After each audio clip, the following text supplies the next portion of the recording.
যত বড় কঠিন রোগ হোক না কেন আপনি ছোট্ট দোয়াটি যদি 7 বার করতে পারেন, আল্লাহ পাক আপনাকে তৎক্ষণাৎ সুস্থ করে দিবেন। কোন অসুস্থ ব্যক্তির পাশে বসে যদি আপনি এই দোয়াটা 7 বার করতে পারেন, আল্লাহর কসম খেয়ে বলি আল্লাহ পাক তার গোলামটাকে সুস্থ করে দিবেন। এটা আমার কথা নয়, 1450 বছর পূর্বে নবী পাক সাল্লাল্লাহু আলাইহি সাল্লামের কাছে হযরত আবু হুরায়রা জিজ্ঞেস করেছিলেন, ইয়া রাসূলুল্লাহ, ইয়া হাবিবাল্লাহ, ওগো দয়াল নবীজি, সাহাবীরা অসুস্থ হয়ে আছেন। আল্লাহর হাবিব বলেছিলেন, ও সাহাবী আবু হুরায়রা, অসুস্থ ব্যক্তির পাশে বসে তুমি হাতে গুনে গুনে 7 বার যদি এই ছোট্ট দোয়াটা তুমি যদি পড়তে পারো, আল্লাহ রাব্বুল আলামিন মৃত্যু ব্যতীত তোমার ওই গোলামটাকে আল্লাহ পাক সুস্থ করে দিবেন। সুবহানাল্লাহ পড়েন। হযরত আবু হুরায়রা নবীজিকে বললেন, ইয়া রাসূলুল্লাহ, আপনি সেই দোয়াটা আমাকে শিক্ষা দিয়ে দেন। তখন নবীজি বললেন, কোন অসুস্থ ব্যক্তির পাশে বসে যদি, অথবা যেই ব্যক্তি অসুস্থ হয়েছে সে নিজে যদি 7 বার পড়ে, আসআলুল্লাহাল আযীম রাব্বাল আরশিল আযীম আইয়াশফিয়াক, আল্লাহর এই গোলামটা 7 বার পড়তে দেরি হবে, আল্লাহ রাব্বুল আলামিন তার ওই গোলামটাকে মুহূর্তের মধ্যেই সুস্থ করতে আল্লাহ পাক 1 সেকেন্ডও দেরি করবেন না। সুবহানাল্লাহ পড়েন। আমার প্রিয় ভাইরা, আমার প্রিয় মা বোনেরা, অসুস্থ হলেই তো ডাক্তার কবিরাজের কাছে গিয়ে আমরা ভিড় জমাই, মানুষের কাছে আমরা সাহায্য চাই। আমি আপনার কাছে বলছি, আপনার কাছে আমি বলে যাই, আপনি মানুষের কাছে সাহায্য চাবেন না, ডাক্তার কবিরাজের কাছে আপনি যাবেন না। এগুলোতে না যে আপনি আল্লাহর উপর ভরসা করে, আল্লাহর উপর তাওয়াক্কুল করে আপনি ছোট্ট দোয়াটি 7 বার পাঠ করার চেষ্টা করবেন।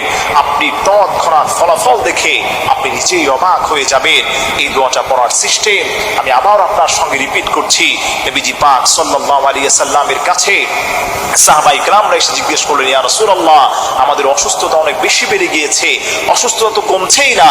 তখন নবীজি সাল্লাল্লাহু আলাইহি সাল্লাম বললেন, অসুস্থ কোনো মানুষের পাশে বসে তুমি এই দোয়াটা 7 বার পড়বা, যার এখনো মৃত্যু হয় নাই, আল্লাহ পাক মৃত্যু ব্যতীত সমস্ত রোগ থেকে তোমার ওই গোলামটাকে আল্লাহ পাক হেফাজত করবেন। দোয়াটা আপনি সুন্দরভাবে অসুস্থ ব্যক্তির পাশে বসে, অথবা অসুস্থ ব্যক্তি যে পড়তে পারে তাকে আপনি বলবেন, আপনি পড়েন, আসআলুল্লাহাল আযীম রাব্বাল আরশিল আযীম আইয়াশফিয়াক। এই দোয়াটা আপনি 7 বার পাঠ করবেন। আপনি আল্লাহর কাছে সুস্থতা চাচ্ছেন, এই পৃথিবীর কোনো মানুষের কাছে আপনি সুস্থ হতে চান না, আপনি আল্লাহর কাছে চান সুস্থতা। আর আল্লাহ রাব্বুল আলামিনের কাছে আল্লাহর যে গোলামটা সুস্থতা চায়, আশ্রয় চায়, আল্লাহ তাকে সুস্থ করে দেন, নিরাপত্তার চাদরে আল্লাহ তাকে আবৃত করে রাখেন। এজন্য আমার প্রিয় ভাইরা, আসেন আমরা কিছু হলেই তো ডাক্তার কবিরাজের কাছে গিয়ে না গিয়ে আল্লাহর উপর আমরা ভরসা রাখি।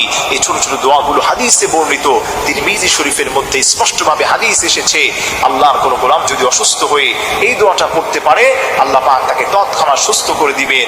আপনি তো অসুস্থ হয়ে যান, আপনার তো সুস্থতা হওয়া প্রয়োজন, আপনি তো সুস্থতা চান, তাহলে সুস্থ হতে চাইলে আল্লাহর নবীর দেওয়া শিখানো এই দোয়াগুলো আপনি বেশি বেশি পড়ার চেষ্টা করবেন।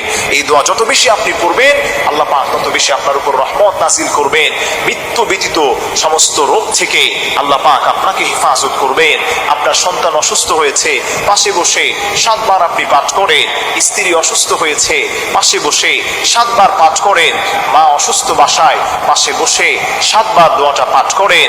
আল্লাহর কসম খেয়ে বলি, পাঠ করতে দেরি হবে, আল্লাহ পাক তার ওই গোলামটাকে মুহূর্তের মধ্যেই সুস্থ করতে দেরি করবেন না।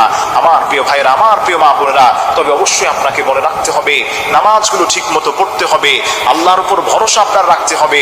আপনি আল্লাহর উপর ভরসাও রাখলেন, আবার মাজারে গিয়ে সেজদাও দিলেন, বাবার উপর ভরসা রাখলেন, তাহলে কশ্চিন কালেও কিন্তু আল্লাহ পাক আপনাকে বিপদ থেকে উদ্ধার করবেন না। বিপদ থেকে উদ্ধার হতে হলে আল্লাহর উপর ভরসা রাখতে হবে এবং সে অনুযায়ী আপনাকে আমল করতে হবে।